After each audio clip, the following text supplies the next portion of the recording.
চলো আজকে Sunday special lunch থালিটা তোমাদের সাথে শেয়ার করে নেওয়া যাক।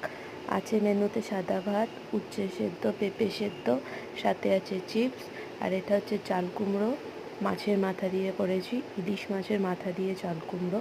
আর তার সাথে আছে দেখো মুসুরির ডাল, পাতলা করে মুসুরির ডাল করেছিলাম। সাধারণত আমি ঘন মুসুরির ডালই বানাই, তবে আজকে একটু পাতলা করে করেছি। এর রেসিপিটা আছে আমার চ্যানেলে, অবশ্যই দেখো। আর এর সাথে আছে দেখো বেগুন দিয়ে কালো জিরা দিয়ে পাতলা করে ইলিশ মাছের ঝোল। এই রেসিপির লিঙ্কটা কিন্তু অবশ্যই আমি দিয়ে দেবো, দেখতে কিন্তু একেবারে ভুলো না। আর এর সাথে আছে চাল কুমড়োর খোসা বাটা, খোসাটা ফেলিনি, খোসাটা দিয়ে বাটা করেছি। একদিন তোমাদের সাথে রেসিপিটা নিশ্চয়ই শেয়ার করব।